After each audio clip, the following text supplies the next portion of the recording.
to another episode of Stuck in My Mind podcast. I'm your host, WIZE, and my next guest spent a 30-year career as a dentist, and now she helps empower women and goes and is a public speaker.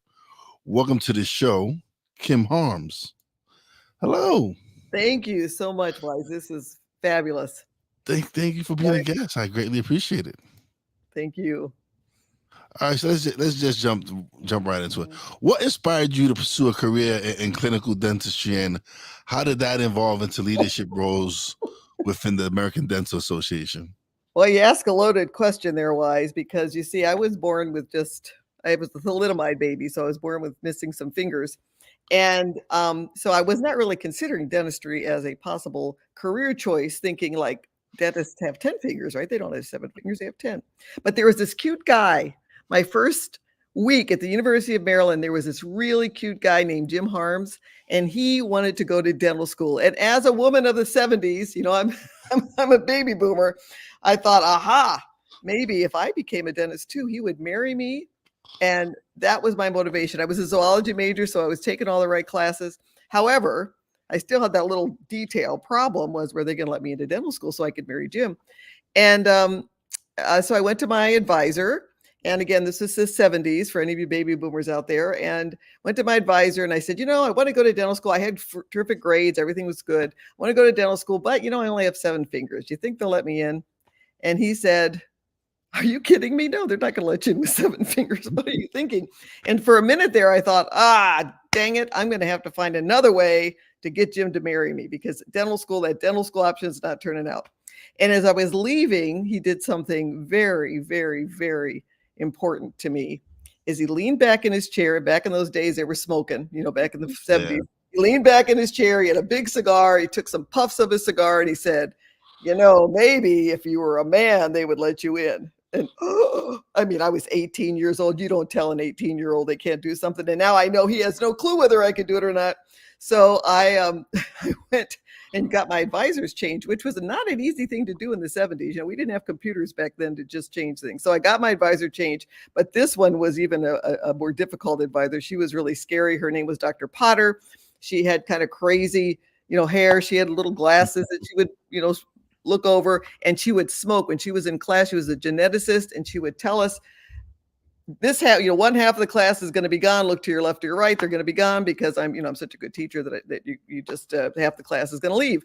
So she was scary. And when she lectured, she lectured with a cigarette in her mouth the whole time. So she would lecture and the cigarette would dangle. She talked with the cigarette in her mouth and lectured. And we would take bets whether she would ever lose that thing. And she never did. It was like it was Velcro to her lip. She was terrified.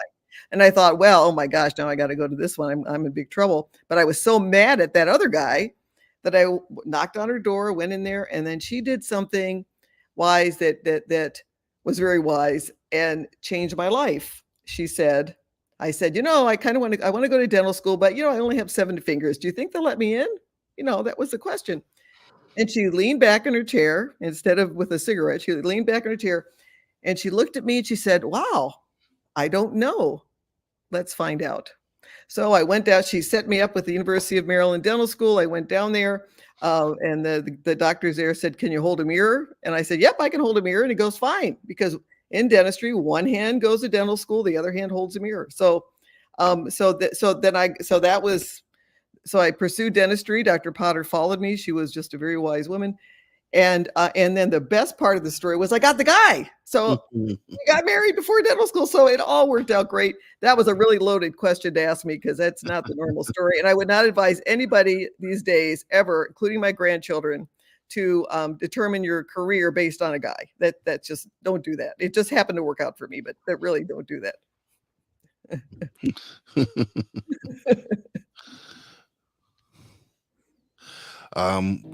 So how do you balance a career as a dentist with your involvement in global advocacy work for women's rights and education?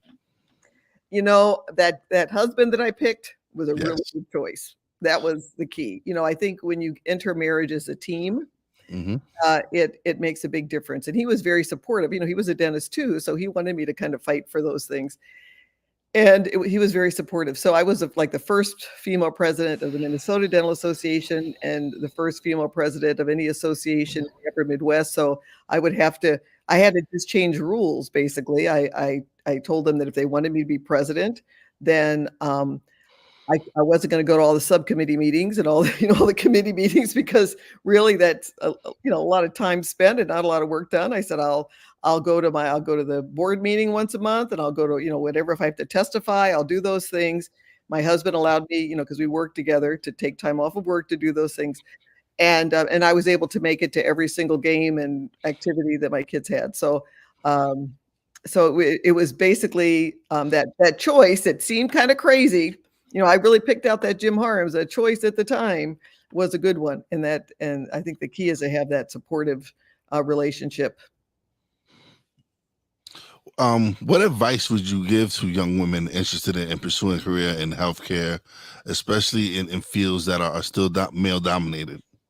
Well, the wonderful thing is that most of them are no longer male dominated. When I went to dental school, there were 2 or 3 dentists that were graduating, women dentists that were graduating out of a class of 150. And my year, I think it was 20 out of 150. And now my daughter, who is a dental attorney, works with the young graduate students, and it's over 50% across the country are women. And, Wow. and then the advice I would give them, especially the nice thing about dentistry is I'm kind of independent. I kind of like to do things my way, and the way I like to do them. And especially when you're practicing healthcare, because as a dentist, I mean, I'm a terrified patient. So I had video glasses, we gave them warm towels. We'd get their, warm face towels for their face when they were done. We'd put warm blankets on them because I'm such a big chicken that I wanted my dental patients to feel good when they went to the dentist. And if you own the practice, you can do that. You can practice based upon your style. If you don't own the practice, if you're working for a big corporation, you really can't do that. In most healthcare now, we're working in big corporations, and dentistry is starting to get a little bit that way too, but still a large percentage of dentists are still either in partnerships where they have a say, or they are, owning their own practice. The single practitioners kind of going out of style a little bit. There aren't quite as many, but partnerships are really picking up quite a bit. Awesome. What is, hold on. I know I threw you off at that first answer, didn't I? No. You've worked with organizations like Books for Africa and the Delegation for Friendship Among Women. Can you share some of your most memorable experiences from these global initiatives? Oh my goodness. I think I'm 68 years old, so I've lived a lot of life. I've had a lot of things happen to me, a lot of losses, and that's what happens in life. And I think when you go out and you work with organizations where you're actually kind of helping other people, what you find out is that helps you too, that it strengthens you, it gives you resilience. And the best story I can tell you is, and I travel all over the world, which is helpful in getting a grip on, when I get upset with things here, I get a grip on myself. For instance, during COVID, we were stuck in the by yourself, you're kind of in solitary confinement, and I'd been sick during the time my husband passed away during that time. I mean, so it was a bad time for me. And I was thinking, oh my gosh, my friends over in Rwanda don't even have electricity. They don't, I'm sitting there, with food in my refrigerator. I can call out and get groceries. I can watch, Netflix, there's so many, read books. I got tons of books. I could do projects, even by myself in my own place. I have that comfort. Whereas throughout the world, not everyone's guaranteed a roof over their head or the ability to have food. The other thing that Rwanda really did for me, and I think people in the United States really should be focusing on Rwanda a little bit more, especially right now during election time, because they know how to get along. Back in 1994, they had this horrible genocide where one part of the population tried to wipe out the other, and they were next door neighbors. It wasn't an invading army. It was like, what more horrible thing can you go through in life than to lose your entire family because your neighbors came over and killed them and burned down your house and took all your stuff? I mean, how do you survive that?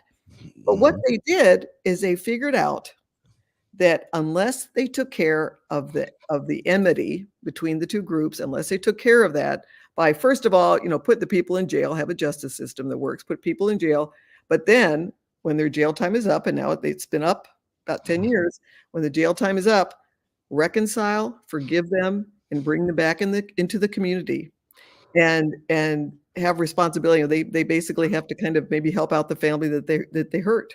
And they're doing this because they don't want their kids to grow up in the same environment. And there is nobody in the world that does that like the Rwandans. And boy, that's if you were looking for a good focus on a country, that's a terrific place to go. I actually remember watching Hotel Rwanda with Don Cheadle, and Mhm. it was an amazing movie. It's based on what you're talking about of Mhm. the genocide in Rwanda and everything.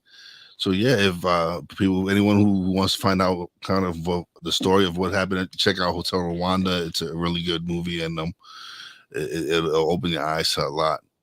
But yeah, it's important for you to keep doing those things, those keep going out and doing those projects and helping those people out there, because we don't realize till we like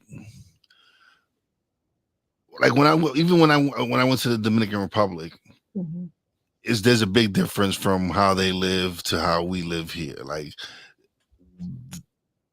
when we were visiting my wife's grandmother, there's no hot water. There's no hot water, and the power used to go out frequently, and you look at it and you're like, you go and you go back home and you're like, oh man, the stuff we take advantage of, the stuff we just take for granted of everything we have here. And when you go visit these other countries and you're like, wow, this is how other people live. Yeah, absolutely. And one thing too, I think that's so important. People say, "Oh, are you doing a mission trip to Rwanda?" I was able to bring books because I have a relationship with Books for Africa, and they're just a great organization. So we were able to bring books, but they absolutely gave me my life back. They gave me the understanding that no matter what happens to you, I lost a son. No matter what happens to you, you can find joy in your life again. It takes time. Doesn't happen overnight, but if you just have to fight for your joy and you can get it again. And that was such an invaluable lesson. So the lessons learned from that country are just tremendous.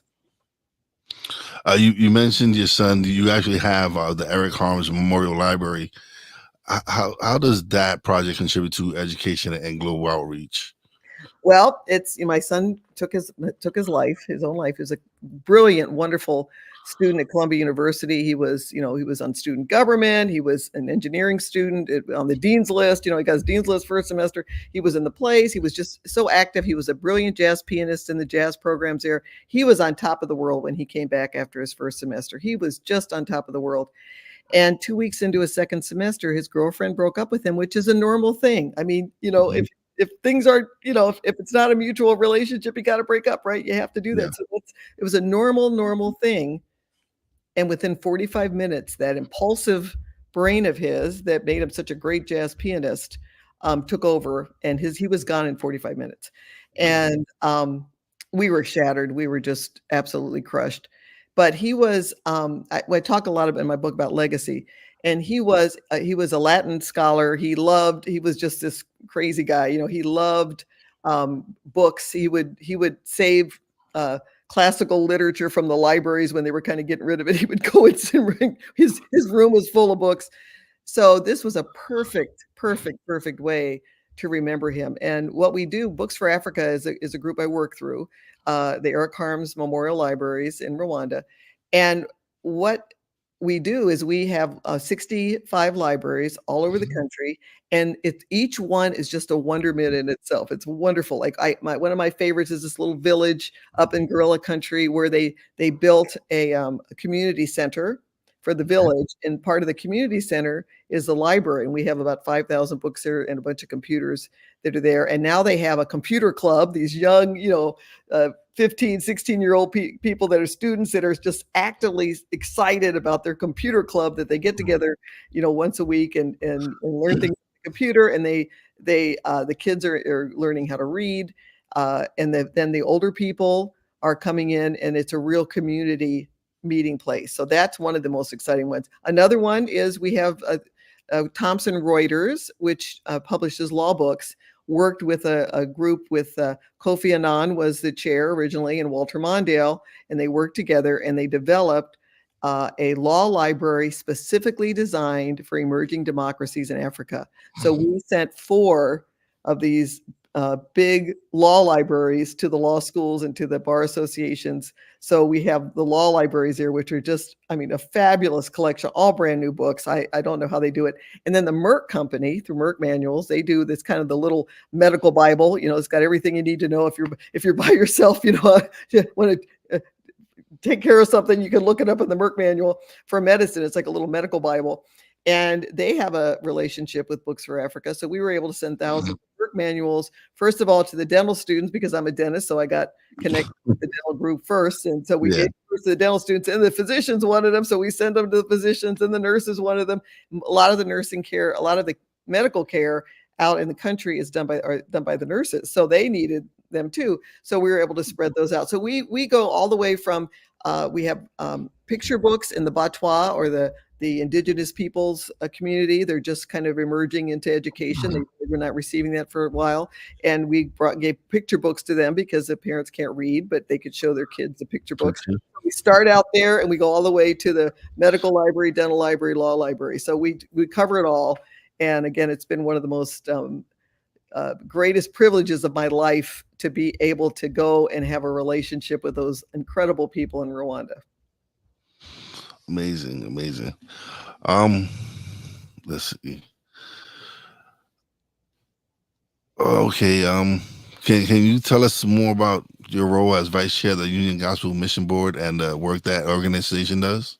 Yes. Oh my goodness. I was vice president a few years back.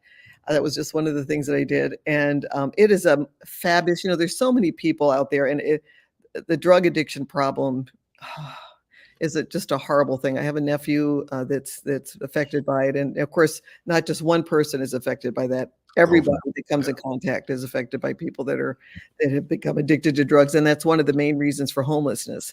So the Union Gospel Mission in Minneapolis has centers where they bring people in and they try to work them through the system of first providing housing and food, the basics, but then encouraging training. And their goal is to kind of get them out of the system and self-sufficient. So it's just an amazing organization. And I was so grateful to be a part of that. Awesome.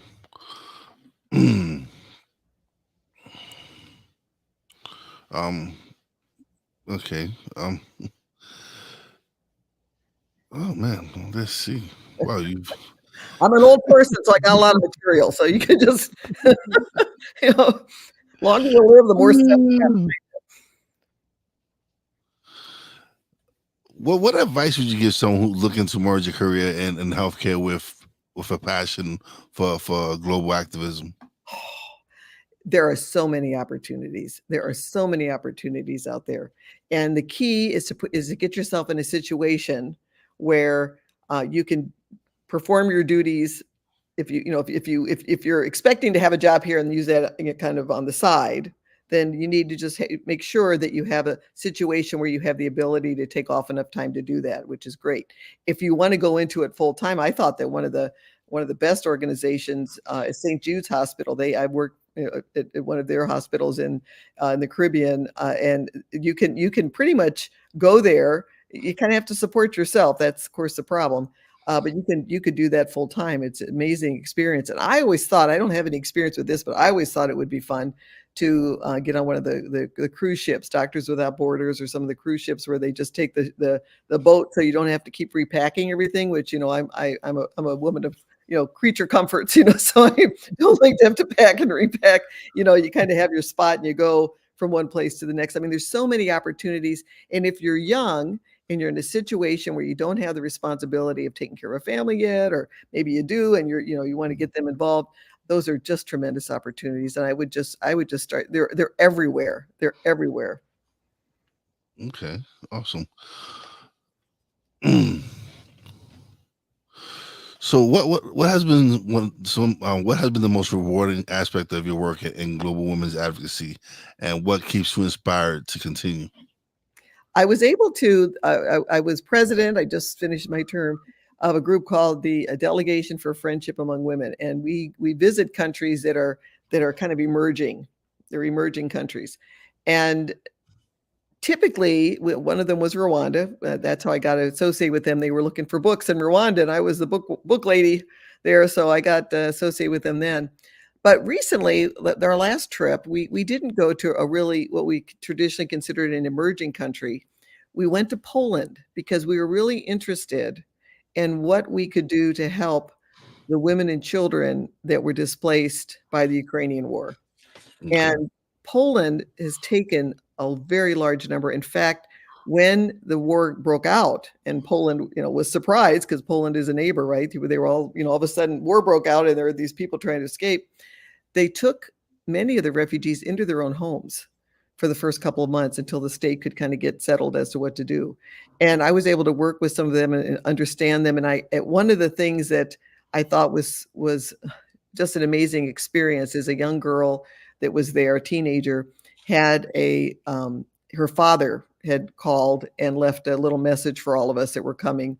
And what he said, and it was just interesting when you think about, again, being in a stable place for right now. At least we're in a fairly stable, if we don't beat ourselves up, we're in a pretty stable place right now. Yeah. But what they said was, we grew up thinking that the Russians were our friends and the West were our enemies. And now when all this has happened, we realized that it was the opposite. And here we are trying to fight a war just to keep our homeland, just to keep our homes. And, I don't get involved in politics or any of that, but I just think, oh my goodness, here are these people just trying to keep their homes, and they've been displaced and they have to reinvent themselves time and time again. And what they're doing in Poland is they're working very, very hard with these women that are there because the men are fighting. So it's women and children. They're educating them. Again, it's an amazing system where they say, okay, you're here, we can't be a ward of the state forever. We need to find a way to work you into the system to kind of integrate you so you can have a job and make a living and integrate into the system. We're going to help you do that. And one of the difficulties with that, I'm a 68-year-old woman, so I've worked my life and I have had a lot of freedom to do what I need to do here in the US. But when you think about it, if you're a 68-year-old woman that's grown up in Poland and basically your job has been to be a grandma, which is a very legitimate job, right? But it doesn't pay the bill, right? And you don't get paid for that. So they really had to do a complete turn of identity in trying to, like, all of a sudden, now they have to find a job in a different area. And that strain, and I work with widows, I work with a lot of women, and part of the problem as you get older is your identity changes. In fact, right now I'm outside, moving pods of stuff because I'm downsizing because, I get by myself now, so I got to downsize, and it's very painful, let me tell you. But it's part of life, and so I could really identify with those women and the courage of the women and the men, and I just have some great admiration for them. And for the country of Poland, I didn't really know that much about Poland, but there are, again, countries that are not necessarily in that third world status, but still are struggling with a lot of things that we kind of take for granted. Yeah, absolutely. You mentioned your husband Jim. How long were you guys married for? We were married for 44 years. So again, I picked a good one, and we got married when I was 19, and he passed away 4 years ago. And I think it was a lot of it. He'd had a lot of medical issues, but his heart was very strong, and it was in great shape until our son died. And I think one of the things, a message too, I'd like to send out there is that, bad things are going to happen to you. I mean, I hate to say that in life, and becoming resilient, learning how to manage them is an important thing. And I realized my mother also took her own life. So here I am, mother took her own life, son took her own life. Like, I'm in the middle of this. Like, what do they have in common? Me. And so I had to learn to get treated for depression, which I do. I'm treated for, and I'll be treated the rest of my life. I had to come to that and get treated for it. I think it's very, very important. But I'm still here. And my husband was, used to call him a stubborn Norwegian. He was, his the son of a Norwegian farm family. And they're very stoic because we're baby boomers. We don't we don't have emotional illnesses. That's, we don't do that. And so he wouldn't get treated. He wouldn't admit that there was an issue. He wouldn't get treated. And if you don't do that, I mean, there are so many studies that would just prove beyond a shadow of a doubt that your mind can affect your body. And I really believe the stress that his body was under by not kind of admitting that I need help and getting help, trying to take care of all that, stuff his feelings down, take care of all that. I believe that it really led to his heart issues because again, they checked out as great a year before Eric died, and then all of a sudden everything fell apart. So I guess that's the important thing that I would just stress to everyone is if you have an emotional illness, if you're suffering emotionally, there's treatment out there, there's help, and seek it. It's really important, not only to you, but to everybody you come in contact with, because when you're suffering from depression or from grief, it shows. You might not think, you kind of live like a zombie and you smile for a while, right? I But know. right, it shows. Oh And yeah, I was widowed at 31. there you go. My wife passed away in a car accident. It was unexpected, and so um, for a while I was kind of lost until I went and sought therapy and got help and I was able to turn my life around because at one point I didn't know how to deal with the grief, Right. and so I went from having my wife and a family to being completely alone. And so it was difficult. It was hard. It was a hard time, and I I struggled with it for a few years, it just seemed that it was just one loss after another for like 5 6 years straight, and kind of I was angry.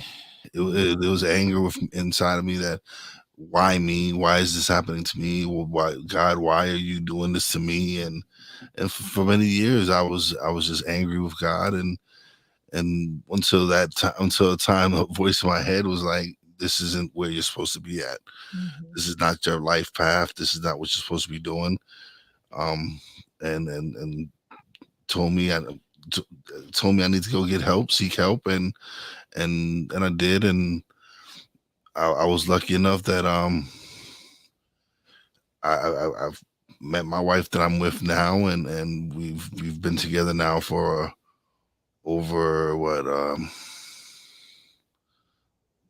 20 or 11 years now, Yeah. and so at one point I didn't know if I wanted to fall in love again or wanted to get married again, and but you can't control who your heart ends up loving again, and so I'm really blessed to really have a second chance now.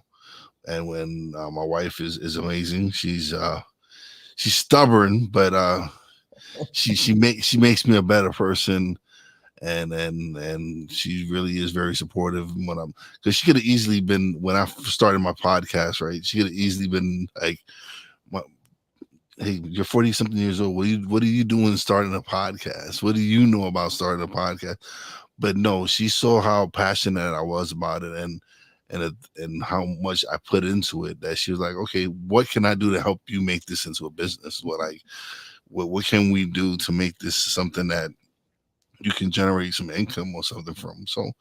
So she helped me start my production company and here we are now, 4 years later, going strong. The podcast is doing very well, and it's just amazing. I'm so sorry to hear about your loss. That's, oh, it's a horrible thing. And I work with a lot of widows, and I wrote a couple books about for widows, widow devotionals. And one of the things I think that it's so important when you have a loss is to realize, and it takes a while. First of all, you have to get over the guilt of being happy because you feel, how can I be happy? I lost my son and my husband. How can I possibly be happy? You have to Yeah. get over the guilt. But I realized God was done with my husband. He'd run his race. I haven't figured Eric out yet. I just have to say, but I'll figure it out when I go. But he was done. He was done with his race. But God wasn't done with me yet. And I think that's part of the healing process is to realize that there's still a purpose in our lives. And Mhm. sometimes, and I really believe, even just doing this podcast, that sometimes my purpose is just to help other people know that it is possible to get out of the grief pit with a lot of hard work. It's not an easy thing, but you have to fight and, claw your way out of it, but it's possible. And so that's kind of my purpose now, I think, is to just help people do that. Yeah, I think that's kind of my like I didn't know what my purpose was if in life, and I didn't have a clue. So when I started doing the podcast and started getting messages from people, oh, thank you for this episode, or people telling me how much they've enjoyed the podcast and how much it's helped them, and it was the first time like I'm like, okay, I've found something. I found something to help me get help me to give back, and to help people out there that are struggling with whatever they're struggling with, and bringing on guests to share their stories, and to share my story, and to let people know that yes, you've gone through some things, but life can you can turn your life around, and we all go through struggles, and we all have our ups and downs. It's how we just pick ourselves up, and continue on the journey. Mhm. And you mentioned that when you lost your first wife, you feel like I can't love again. This is too painful to have the Yeah. loss. And when interesting, your brain goes crazy when you lose a child. It just goes nuts. And so when I lost Eric, we had a family of 5, and then when he was gone, we only had a family of 4. And so people would ask you, "How many children do you have?" And you're like, "I don't know. I don't know how many do I have." And you had to kind of figure out how to answer that. And I was so broken with this. Just I have these 3 people that I now have to keep together because I can't lose anybody else, right? You just in your mind, I just can't, Yeah. do this again. And I was terrified to have grandchildren, and I felt okay about that because my 2 daughters said, when they were in teenagers, as teenagers do, "We're not having any kids. We're not gonna, we're this new generation. They're not gonna have any kids." And I said, "Okay, well, okay, that's fine." And Eric always wanted children, and so they would say, "Well, you're gonna have to marry someone with childbearing hips because we're not gonna have any kids, and it's gonna be only grandparents for mom and dad." So after he passed away, I thought, okay, I'm not going to have grandkids. And many of my peers don't. I mean, that's part of life now. Many of us don't have grandchildren.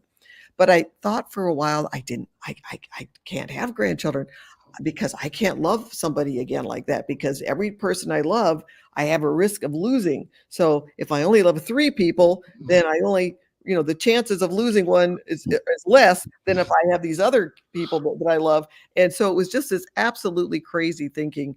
But I have to tell you that in my life, I have another Eric now. I have a little 9-year-old Eric grandson. So when we talk about Eric, sometimes we talk about Uncle Eric, and sometimes we talk about grandson Eric. And it's my grandchildren. I have 6 of them now. Have been so comforting to me. I can't even tell you. And now, of course, the oldest ones are starting to be teenagers, so I realize that they're gonna, they're not so excited to see me like they used to be. Ah, No. so again, that's another we go another pattern of life, like, oh, I was in the I'm a rock star with my grandchildren phase, and now it's like, oh, I'm granny, and the phone is and the kids and the friends are much more important than me. But that's part of Yeah. life, and we want them to be independent. So it's part of us getting through understanding life's a roller coaster. It's not going to be the same, and adapting and adjusting to life as it is now. Yeah, definitely, definitely. Oh man, this has been a wonderful conversation. I'm so glad you were able to come on and share your story, because it's amazing things. It's amazing thing that you're doing out there, helping, and the length of your career, 30 years, and it's and to go through the significant losses that you went through. I commend you for being able to continue on your journey, Mhm. and um and keep embracing life, and and helping us, the people that you help, because you've made an impact in those countries that you've been to, Mhm. and it's important that we recognize that, and acknowledge that you've touched a lot of people's lives, and that's what's so wonderful is the fact that you're able to share that here and let people know, like, listen, that we can do so much more to help other people. It's not just helping ourselves, it's helping each other and helping those less fortunate and helping those that truly need the help. Mhm. Mhm. We're all in this world together. We just have to kind of help each other get through it while we're here. And it's when you get to be my age, I'm in the last quarter. So, you realize how short it is when you start adding up the time. So, you got to just get out there and, you know, work together as a community.